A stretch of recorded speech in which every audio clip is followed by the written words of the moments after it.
Okay, I want to show you the back seat room for somebody that's over 6 feet tall. If someone over 6 feet tall is driving, to see how two 6-footers are going to fit in the Prius with one driving and one sitting directly behind.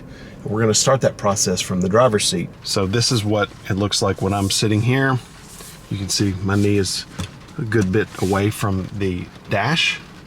So now we're going to see how I fit in the back seat if I am driving the Prius. And you know, my hair is a couple inches tall, but I have headroom, head against the back, the rest. So that's nice. I mean, it's tight. It's a Prius, but this is what it's like. And I'm gonna show you my knees in a second, but this is what it's like if two 6-footers are sitting right in front of each other, or one in front, one behind. There you go. It actually works. And it also makes room for my fantastic polka dot socks today. I was feeling a little frisky today, I gotta be honest. So I slapped these bad boys on. Hey everybody, Brock Frady here, helping you enjoy your ride.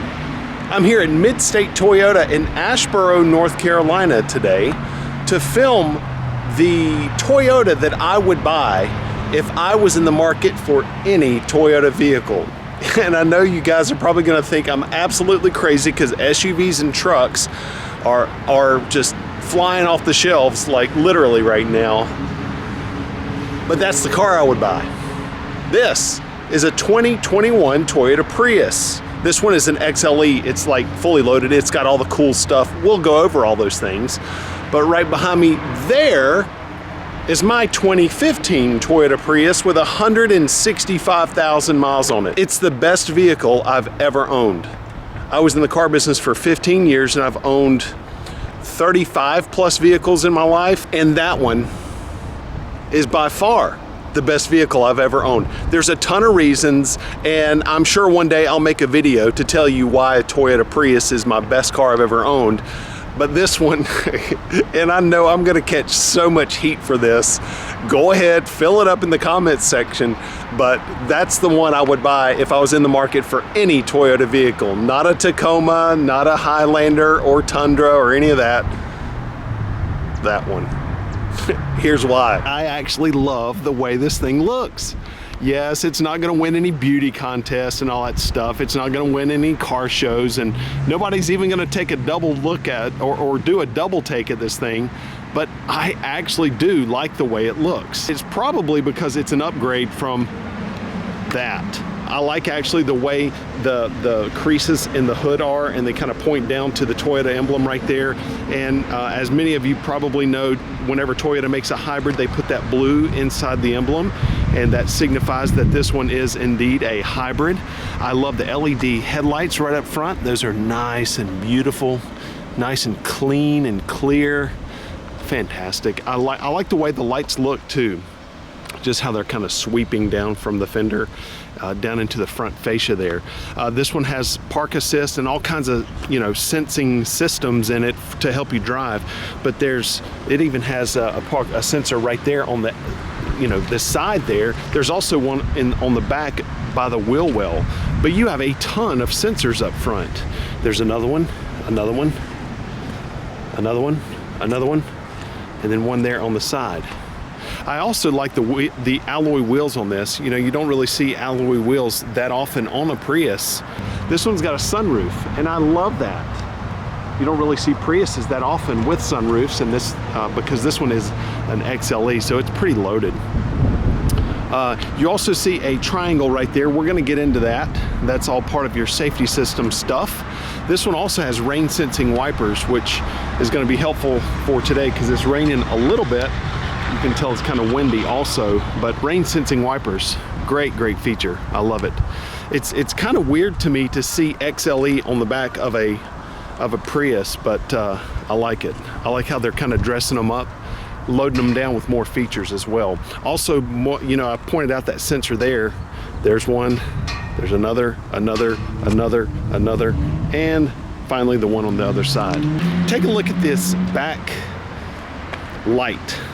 It's kind of an interesting thing with a big fat square right here sharpen here and then drops down and sharpens there. It's kind of a cool look. I like it. Toyota stayed with this deal here with this, oh, that's glass. Oh, it looks like it's heated too. Take a look at this. So, you know, you've got your lines. I don't know if you can see them, but you've got your lines right there, and that's your defrost. These are like actually a little heated grid, and that's what causes it to defrost whenever it's cold outside. But look, this panel also has it in there, and that's actually real glass. That's pretty neat. I think it's plastic in mine, and it's not heated. I like that. So here's the back of it, nice and deep and wide. This is something that's kind of neat. Take a look at this. The back here has like these little wings, and whenever you pull it up, it causes it to stick in place. So if you have to lift this back flooring portion up, it'll stick in place so that you're not having to hold it up, or you don't have to like prop it up with a string and a hook on something. You also have an emergency tire puncture repair kit. This is kind of interesting. It's kind of like real super fancy Fix-A-Flat, I think. And there's like a fluid inside of here that you put into your empty or your flat tire. And obviously based on the amount of damage that's done to the tire, if it's a complete blowout, you're not going to use this. But if it's just a puncture from a nail or a screw or something, you should be able to use this. The only thing I don't know about is when you use this sealant, I think that completely eliminates the ability for you to be able to actually plug the tire if it's pluggable. So, you know, but it's there. That's a nice feature. You can see that this is actually a removable tonneau cover, and that's how that locks in here. And then you can actually take this out. So you just pull this, and then you pull it on the other side, and it comes right out. And the way you fold your seats down is right there. You can see I just push this, and then it exposes this orange piece whenever it's like popped out, and then whenever you pull it back, that orange piece goes away. So if you look back here and you see that orange piece exposed, you know that it's not latched. There you go. And then you can take these and you can fold them down. And I'm doing all this from the very back, so that's pretty nice. So you can actually make it into a big storage area pretty quickly, standing right from the back of the vehicle. There's a zipper here. I have no idea what that's for. I guess that's if you want to hide secret stuff down in the secret pocket. You actually have two pockets. That's funny that there's a zippered pocket here. Okay. 2.1 amp charging, USB. That's pretty nice. So you can charge your devices with just your lightning cable or your Android charging cable there. Pretty sweet. And so this is the back seat. I think it actually helps kind of feel better with the sunroof, a little bit more open. Another thing that I think is going to help is the color of the interior. You can see on the outer portions of the seats is black, and the inner portions and the backing of the front seat, and then right here on the seating surface, is a light gray color. Now, I'm not 100% sure how I feel about that being on the dash, because when it's sunny outside, that is definitely going to reflect. I definitely would have the windows tinted in this thing if I were going to buy it, because it is bright inside of here. That's not a bad thing. That's a good thing. And I know Toyota's doing it to kind of make it seem more roomy, but I could also see where that would lead to squinting. So I would just personally prefer to have the windows tinted. It's nice back here. If you had 3 people, that'd be kind of a stretch, but it works. Here's the Prius key. You can see it's got lock and unlock on it, and you've got a hold button down there at the very bottom. That's the panic alarm. Nice little Prius emblem right there on the very back of it. In order to use this key, all you're going to do is to place this in your pocket, and it's a smart key system. And so all you need to do if the doors are locked is to approach the vehicle and grab the handle. It unlocks for you. You get in, you use the vehicle, and when you're finished using it, you see 2 little slots right there. All you do is touch that, and the doors lock. This also works with the back hatch. There's a rubberized portion under the Toyota emblem here. You can just squeeze that, and it opens right there. You can see the part that I was talking about right there. Then there's a little dimple right there on the far right edge of this. So let's say I'm finished, you know, all the things that I need to do in the back here, unloading or loading. So remember that little dimple right there? And the doors are unlocked actually right now because I squeezed that long part. But then if I move it over to the right and feel that dimple, I can hit that and it locks the doors back. That's pretty cool. Bet you didn't know you can lock and unlock the doors from that. Now, let's take a look at the heart of the beast. You see the emblem right here? Directly in front of the emblem and slightly to the right is your tab to pull up the hood. So it's right there. And then here's your hood latch. And that's where it goes, right there. So here's your little bitty engine that can. This is what powers the Prius, what makes it go, what saves on gas. Compared to what engines look like nowadays, everything is so electronic anyways. This just looks like a regular power plant. So your electric portion is going to be right here, your motor and everything. You can tell because there's a bunch of orange wires and things that are down there, and that has to do with the power portion. And then you have a tiny little 4-cylinder engine here. You can see that your oil is 0W16, so that's a very thin oil, but it makes it so that it gets up into the engine quickly whenever you start the vehicle to reduce wear and tear. Your windshield wiper refill is here. There's a coolant here. There actually should, yeah, 2 coolant tanks, one for the hybrid portion of the engine in the front, and then there's one for the gasoline engine portion. Oil dipstick all right here. Battery. Then you have fuses here. So it's just gosh, look at that. I think that's for the air filter. Tiny itty bitty little thing. At least I don't know. You guys will, I'm sure, will correct me if I'm wrong in the comments. But there's your engine. Here's the situation in the Prius from the driver's seat. I like how there's a ton of glass here, plenty of windows. That's not just a little itty bitty afterthought. It looks like it's pretty substantial. You do have, of course, have power windows. Only one of the power windows is fully automatic up and down, I think. No, they're all. Okay, so that's good. Even the back, yes. Very cool. So it's one touch automatic up and down for all 4 windows. Of course, lock and unlock of the doors, and then that is going to lock and unlock the access to the power windows.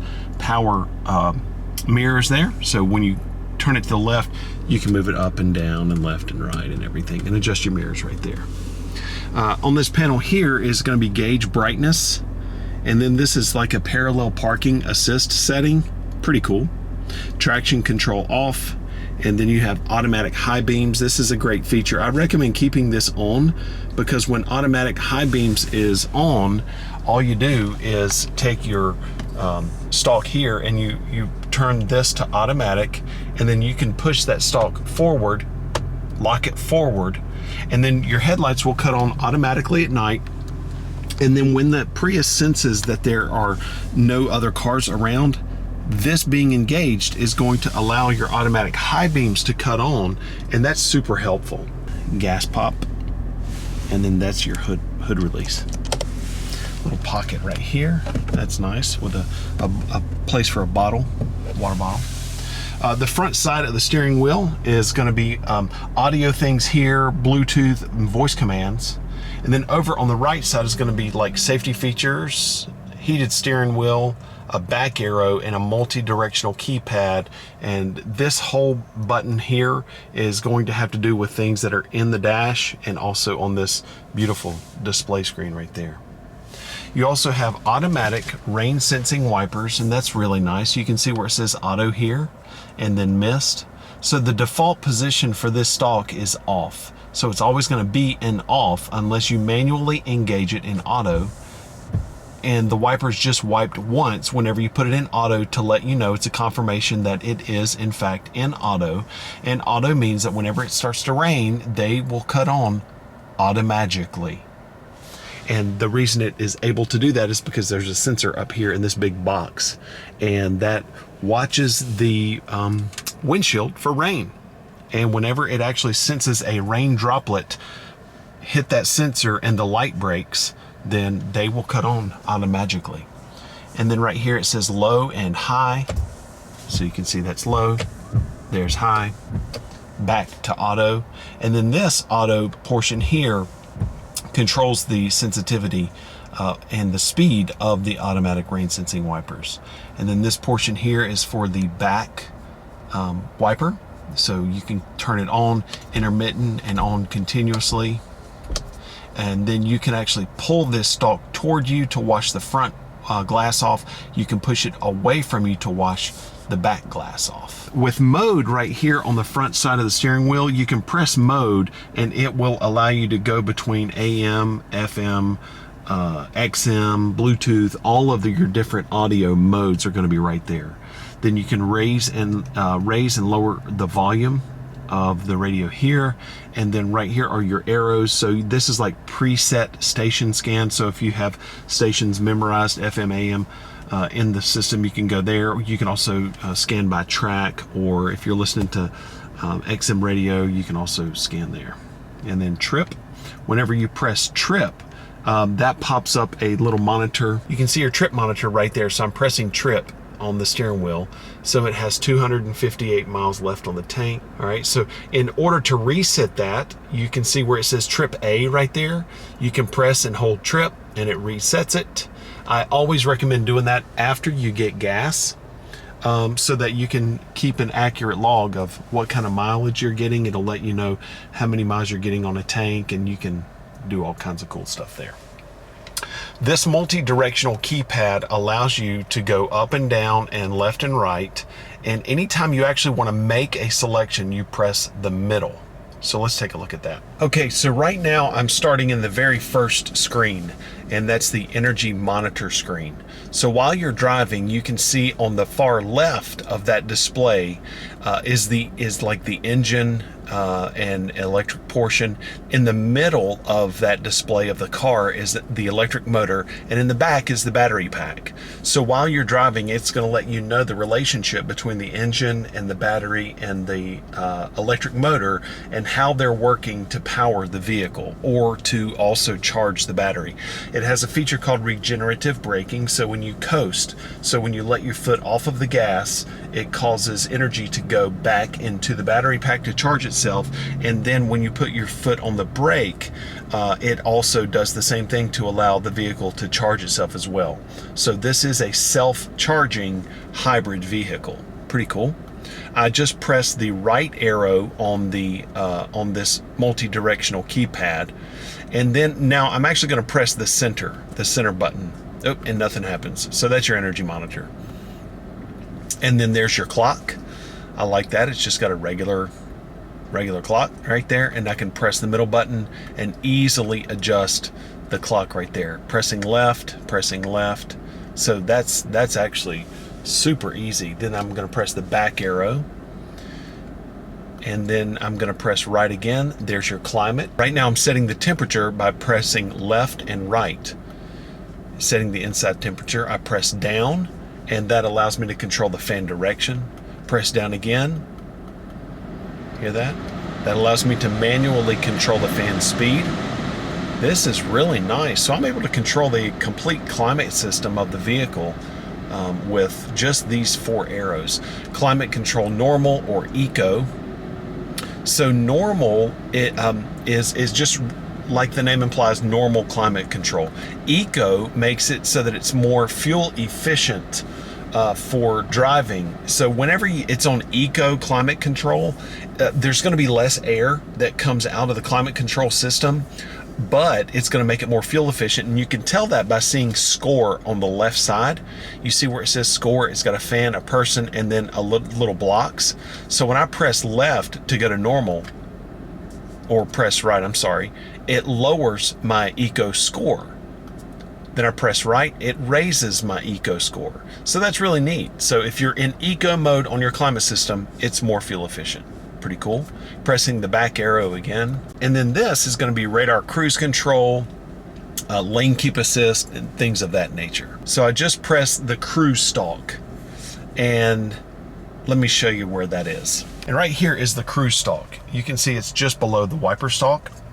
And the cruise stalk, you see on top it says cancel, it says RES, resume, then set, and then right here it says hold. And then on the end it says on and off. So I just pressed on at the end of the stalk, radar cruise active, pay attention to other vehicles.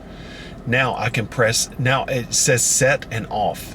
So set means I press the whole stalk down toward the floor when I get to the speed that I want to cruise at. And so let's say I want to cruise at 65. I get up to 65 and then I press set. At that point, I can then press the button that's on the face of the steering wheel that looks like it's got a radar coming out of the front of the vehicle. And that allows me to determine the distance that the Prius is going to maintain between itself and the vehicle in front of me. That's the most distance, that's like medium distance, and that's the least amount of distance. That is my preference for driving in radar cruise control. That's just what I like, is the least distance, but because at like 65, that feels like it's a mile away from the next vehicle in front of you. So that's how you set the distance between you and the vehicle in front of you with cruise control. Now you can see the lines, LTA, turned on, steering assist is active. So this feature allows the vehicle to maintain itself within a lane. So you can see the lines on the sides of the vehicle right now. Now they're gone. And now they're back. You'll see after that goes away. And so this is the button that's right beside the radar cruise control button. And that allows the vehicle to maintain itself inside the lane. That's really nice. And then beside that is a heated steering wheel button. So that's a really, really cool feature. Backing out. And so no messages. And then I have settings right there. And so this is going to allow me to just customize all kinds of different things. I would recommend going into vehicle settings and just looking at the different settings that you have there as well. So that's an overview of these buttons that we just looked at right here. And that's the radar cruise control, and that's LTA. That's the nudging of the steering wheel and keeping you inside your lane and everything. Heated steering wheel right there. So that's pretty cool stuff. You can also see that you have those same things right here on the dash, that it's showing that all of that stuff is active. The P is park assist, LTA is in the middle, BSM is bacon sandwich maker. I'm just kidding, it's blind spot. Now we're taking a look at the center console. I love this display. One of the nice things too about this display that you probably can't see from where you are, but I can see from where I am sitting inside the car, is that the middle portion here is kind of like a muted, it's not like shiny, and this portion on the outer part is shiny. It's like a piano black. The nice thing about that is you're not going to be touching this portion here, only the buttons and the knobs, but this portion here you are going to be touching, and it makes it so that you don't see your fingerprints on the screen. That's kind of a slick idea. So the first screen we're going to start with is home. You can see that in the top left of the home screen is audio, and then phone, and then battery, fuel economy, information type stuff there. So this is live, and it's touchable. So you can hit that and it will take you straight to your audio menu right there. I recommend reordering this based on how much you listen to what specific thing. Let me explain that. So you can hit reorder, and then you can just take it and drag and block it in right there. And so if you listen to Bluetooth more often than anything else, then put Bluetooth as number one. If you listen to satellite radio, then put it right there. Or if you prefer your USB, you can drop it right there. That's pretty nice how to rearrange that. Then you can press OK once you're done, and we can back to our home screen. And then this is if I want to pair a phone, I can just hit register. I'm not going to do that right now, but that's really easy. And then this is going to give me more detailed information about my energy monitor. And that's what I was showing you a little bit before on a smaller scale in the display above this display: engine, motor, battery, and that shows you in real time how these work together with each other. Really nice stuff. And I actually disabled the beep on this screen. You can actually enable the beep, and it will beep every time you hit a button. It would go beep, and so I disabled that for the video because that's a lot of beeping. I can press menu, and you can see on menu you've got all these different selections. What I recommend doing when you first get this vehicle is to press setup and go here, and then to basically customize and do all the things that you want to do in the vehicle from this display in these categories. So you see where it says customize home screen? That's your home screen that I was just showing you. So I can go there and I can change the layout. This is, as you could see, was audio, phone, and eco. That's what we just saw. But some people might want to have phone as on the big portion. But you can also see change layout to where it's only two are on the left and a big, and then you know what I mean. I actually prefer that layout because I like to have the big screen closest to me. And then we can put phone. Let's put phone right there, and then audio and eco. So now when I press my home screen, look at that, phone is right there. That's a handy dandy feature. I did that from menu and setup and customize home screen. Really cool. So you've got a lot of settings here. So inside of general, I can press down and I can see all these different things that I can mess with. Just as a quick aside, Grace Note database update. Grace Note is the software that allows music to be identified. So if you're streaming something, say from a streaming music service, it will show like the album cover and everything. That's what Grace Note does. Pretty neat. I can then go to Bluetooth. I don't have a device I want to set up right now, but if I did, I could just press yes, and that's how that would work. I can press audio, and then I can press radio, and I can do all kinds of different things. Manage smart favorites. I can go to number of radio presets that I can display. Right now it's on 36. That's a ton, so there's going to be several pages of audio right there.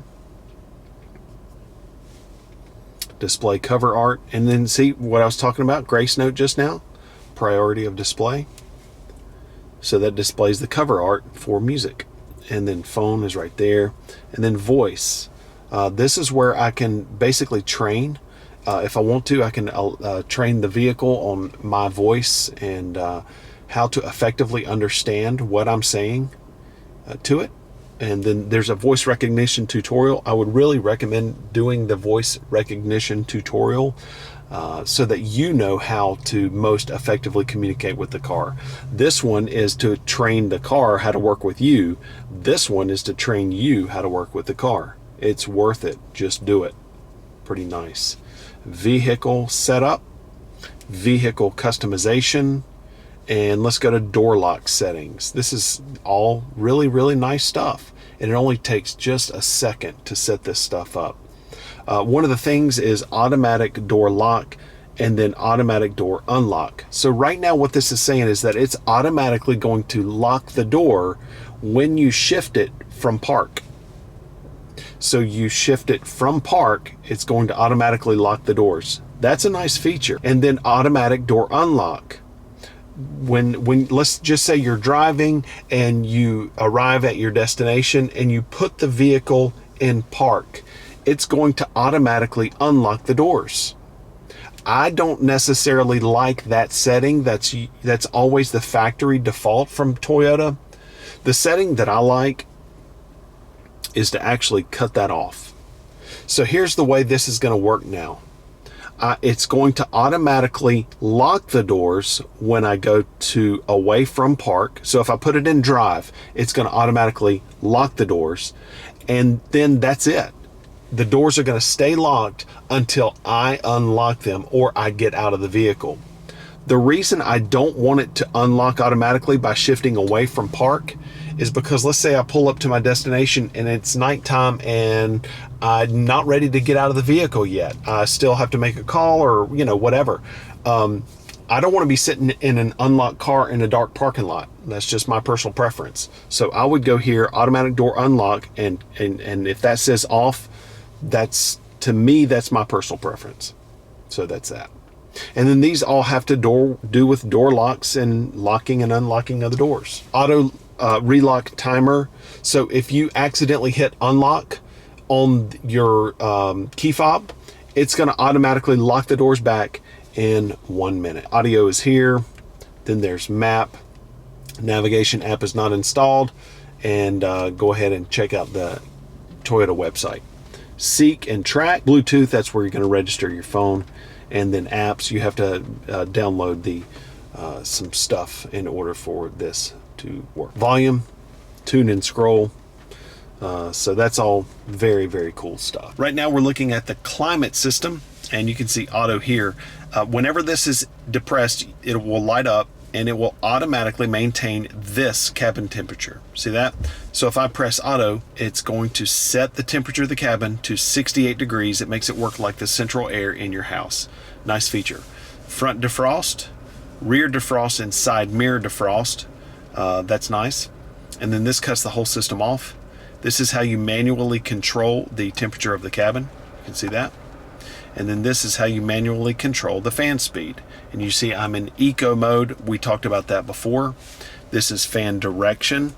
So I can push this down or up and it's going to change the fan direction. Nice feature. Eco heat and cool. You can do that right there, one touch. Recirculate is all right there, and then that lets you know when the AC is active. So we're taking a look below the climate system setting right now. And by the way, I love all this piano black trim. It's not very conducive for recording a video because it's super reflective, but it actually adds a nice little glossy, cool touch to the vehicle. Pretty sweet here. You can see where you have P, and that's park. So instead of actually shifting it into a park mode, you've got P right there. You have to do that every time you come to a stop. And then your gear shifter here, if you are familiar with a Prius at all, then you know what that gear shifter is. It's actually located a little bit up higher on the older models, but you can put your foot on the brake and then you shift this down and release it, and now we're in drive.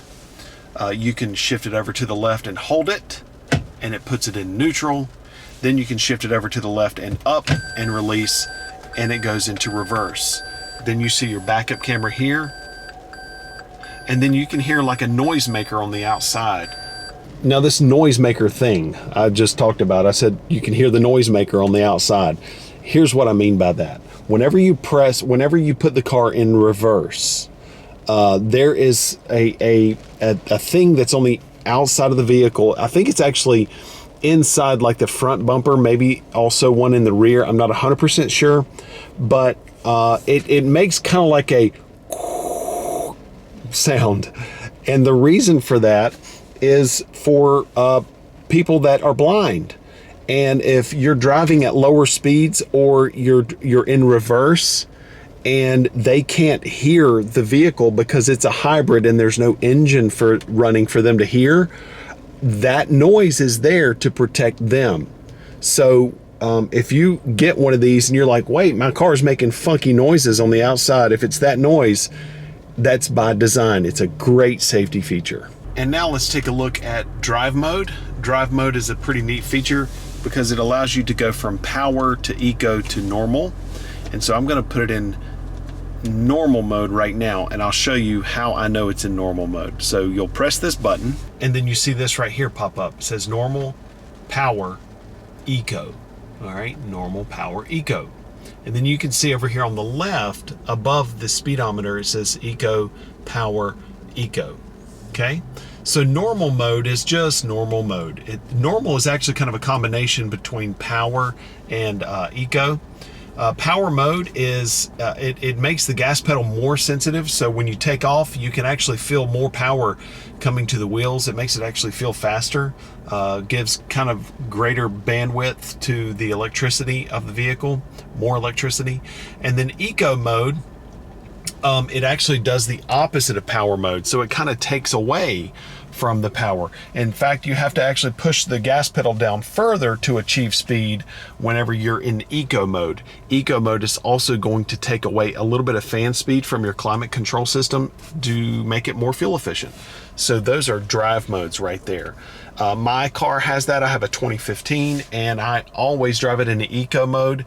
If it's like super hot outside, I put it in normal, and then that actually gives me a little bit more fan speed to make it more comfortable. The only time I drive it in power mode is if I'm kind of like maybe getting on a highway and it's super busy, and then I'll put it in power mode to give me a little bit more advantage in and getting on the highway. Then EV mode, yep, it's not going to go into EV mode right now because the battery is a little bit low. You can see right here it says EV mode not available, low battery. And what that means is that the battery level is actually low because I'm just see right here, I'm just sitting here idling, and I'm using the AC, and there's all kinds of screens that are lit up and everything, and the battery is actually a little bit low. What if you remember from before, I told you that this vehicle is a regenerative charging vehicle, so it charges itself whenever you're coasting. You don't have your foot on the gas or brake, or if you put your foot on the brake, it charges itself. After about 15 or 20 minutes of driving, this battery level is actually going to go up, and it's going to have a nice fat battery power level. At that point, you can press EV mode and drive it on electric vehicle mode only. That's what EV stands for. And that's basically like for driving in traffic jams, low speeds, parking lots, that type of stuff, just on electricity. Pretty cool feature. One that I don't use that often, but I do sometimes when the battery has a nice big charge on it. Speaking of charging, this is so cool. Here's my phone, my lovely wife. And then I can go here, and you can see right here it's got a QI. That is actually pronounced chi. And I've got a case, a big case, OtterBox or whatever. I don't know what this is. This is not an OtterBox, but I've got a case on it to protect it. And you can see that there's a button here, and it's lit up. That means this is active and ready to go, and that's like rubber, so it grips. And so I can just take that, put it down on there. That is going to turn orange, and then boop, right there, it's charging. So we are good to go with charging my phone by just laying it down right there. You also have heated seats, 2-level heated seats. Those things work well. I actually did test them out just a minute ago. 2 cup holders, and then a power point here, and also a USB right there. Here's your center console. Let's take a look at that. And there it is. You've got a little tray that slides, or you can completely remove it, and it's just a simple little box. All right there. Okay, everybody, that's going to do it for our look at this beautiful 2021 Toyota Prius XLE. Again, I would like to say a huge thank you and shout out to Midstate Toyota in Asheboro, North Carolina, for the opportunity to film this beautiful Prius. I'll be sure to leave all their contact information, including their website, in the description box below. Check them out. But remember, the most important thing of all, have a wonderful day, everybody.